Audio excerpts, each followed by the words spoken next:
ፊልሙ ሲጀምር የዲትሮይት ከተማን እያስመለከተን ነው። ከተማዋ በወንጀል ተጨናንቃለች። ከተማዋ ላይ ያሉትን ወንጀለኞች ማለትም መሳሪያ የታጠቁትን ሰዎች ለመለየት የወታደር ቡድኑ ጋር አብረው የመጡ ሮቦቶች አሉ። እነዚህ ሮቦቶችም መሳሪያ የያዘና ያልያዘን መለየት ይችላሉ። በዚህን ጊዜ ከተማዋ ላይ ያሉ ወንጀለኞች ድንገታዊ ጥቃት ይጀምራሉ።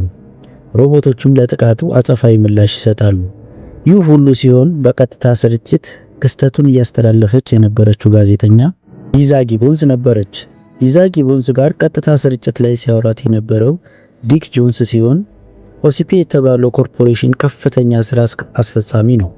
ሮቦካፕ ፕሮጀክትን እንዲጀምር ምክንያት የሆነው ነው። ይህም ሰው እነዚህን ሮቦቶች በአሜሪካ መጠቀም አለብን የሚል ሐሳብን የሚደግፍ ሰው ነው። ትዕይንታችንም ሲቀየር አሌክስ እና ባልደረባው የሆነው ጃክ መሳሪያ ለመግዛት ጄሪ ወደ ተባለ ሰው ይሄዳሉ። ነገር ግን ጃክ እና ጄሪ በንግግር ስላልተስማሙ ቦታውን ለቀው ይሄዳሉ። አሌክስ እና ባልደረባው ሌላ ስምምነት እያደረጉ ባሉበት ሰዓት ጄሪ እና የሱ ቡድኖች እና አሌክስን ማጥቃት ይጀምራሉ። በዚህን ጊዜ ጃክ ከባድ ጉዳት ይገጥመዋል። አሌክስም የጥፋተኝነት ስሜት ይሰማዋል። በሱ ምክንያት እንደሆነም ያውቃል። ጃክም በሰዓቱ ስለነበር ሆስፒታል ሄደው መትረፍ ችለው ነበር። አሌክስ ቤተሰቦቹ ጋር ጊዜ እያሳለፈ ባለበት ሰዓት ከውጭ የመኪናውን ድምጽ ይሰማና ድምጹን ለማስቆም ወደ መኪናው ሲጠጋ ከባድ የሆነን ፍንዳታ ይገጥመዋል። አሌክስም በፍንዳታው ክፉኛ ተጎድቶ ነበር። በወቅቱ ፍንዳታውን ማን እንዳቀደው ባያውቁም አንዳንድ የፖለቲካ ኃይሎችና የህግ አስከባሪ ተቋማት የሮቦካፕን ፕሮጀክት እንደ ስጋት ይመለከቱት ነበር። እናም ፍንዳታው ፕሮጀክቱን ለማደናቀፍ የተደረገ ነበር። አሌክስም ከጉዳቱ በኋላ ወደ ዶክተር ዴኒት ሕክምና ለማግኘት ይወሰዳል። የአሌክስ ባለቤት የሆነችው ክላራ የባለቤቷ ጉዳት ምን ያክል ጥልቅ እንደሆነ ዶክተር ዴኒት ይነግራታል። ጉዳቱ ከፍተኛ ስለሆነ ሙሉ በሙሉ በሚባል ደረጃ ስለተጎዳ ቀሪውን ሰውነቱን ከሮቦት ጋር ማጣመር እንዳለባቸውና መሞከር እንደሚችሉ ይጠይቃታል። እሷም ብታመነታም የአሌክስ ሰውነቱ ሙሉ በሙሉ ፓራላይዝ ስለሆነ ፈቃዷን ትሰጠዋለች። ዶክተር ዴኒትም እንዳሰበው ምርመራው ይሳካለታል። ዶክተር ዴኒትም ባልደረቦቹን አሌክስን እንዲለቁት ያዛቸዋል። አሌክስም ምን እንደተፈጠረ ግራ ይገባዋል። ሁሉም ነገር አዲስ ይሆንበታል። እናም ከቦታው መሸሽ ይጀምራል። ዶክተርም በተደጋጋሚ እንዲቆም ቢነግረውም መስማት አልፈለገም። አሌክስ ያላወቀው በእነሱ ቁጥጥር ውስጥ እንደሆነ ነው። ዶክተርም ለባልደረቦቹ ምልክት ይሰጣቸውና ያስቆሙታል። ዶክተር ዴኒትም አሌክስን ወደ ምርመራ ጣቢያው መልሰውና ማንነቱ ይሄ እንደሆነና መቀበል እንዳለበት ያስረዳዋል። ከዚያ በኋላ እሱን ማሰልጠን ይጀምራሉ። የድሮ ትዝታዎቹና ስብዕናው ከሮቦቲክስ ባህሪው ጋር ይጋጩበት ነበር። አሌክስም ከረጅም ቆይታ በኋላ ቤተሰቦቹ ጋር እንዲገናኝ ያደርጋሉ። አሌክስም ልጁና ሚስቱን ሲያይ የበለጠ ያዝናል። እናም በዚያ ሁኔታ ውስጥ ሆኖ እንዲያዩት ስላልፈለገ ቶሎ ተሰናብቷቸው ይሄዳል። ሬይመንድ ሴላርስ የሮቦካፕ ፕሮጀክት በዋናነት የሚመራው እሱ ነው። እናም ዶክተር ዴኒት ምንም አይነት ርህራሄ ማለትም ጥሩና መጥፎ የሚባሉትን ነገሮች እንዳይለይ አድርጎ እንዲሰራለት ይፈልጋል። ማለትም ሮቦካፕ የተባለውን አሌክስን ማለት ነው። ይህም በፊት ከነበረው ጸባዩ ይቀይረዋል።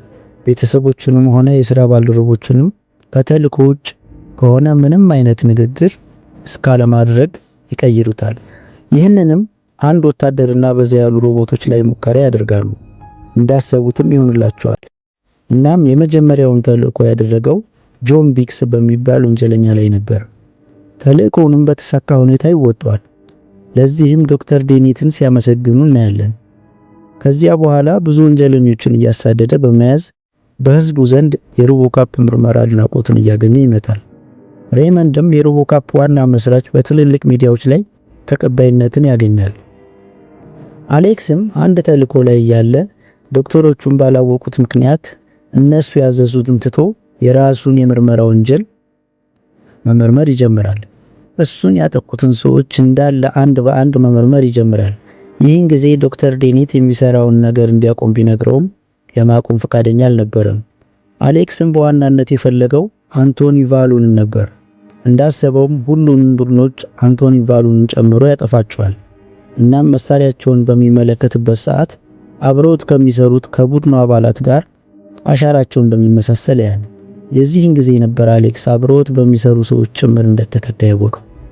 አሌክስም የዲትሮይት ፖሊስ ወደ ሆነችው ካረን ዲን ጋር በመሄድ ለምን ከሱ ጎን እንዳልቆመችና እሱ እንዲጠፋ የፈለጉበት ምክንያት እየጠየቃት ባለበት ሰዓት አክሰሱን ያጠፉበትና ይወድቃል።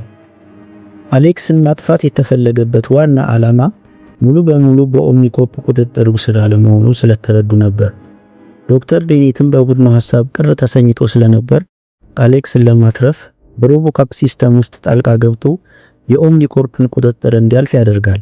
ይህም አሌክስ የራሱን ውሳኔ እንዲወስንና ከኩባንያው ቁጥጥር ነፃ እንዲወጣ ያስችለዋል። ሬይመንድ ሴላርስም የአሌክስን ቤተሰቦች ይዟቸው ስለነበር አሌክስም ወደሱ ለመሄድ ትንሽ ችግሮችን ማለፍ ነበረበት። እነሱንም ካጠፋ በኋላ መድረስ ይችላል።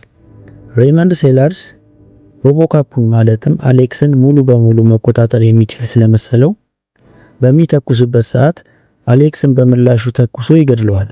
ነገር ግን አሌክስ በዶክተር እገዛ መትረፍ ችሎ ነበር። እናም ሮቦካፕ የሆነው አሌክስ በሰላም ከቤተሰቦቹ ጋር ይገናኛል።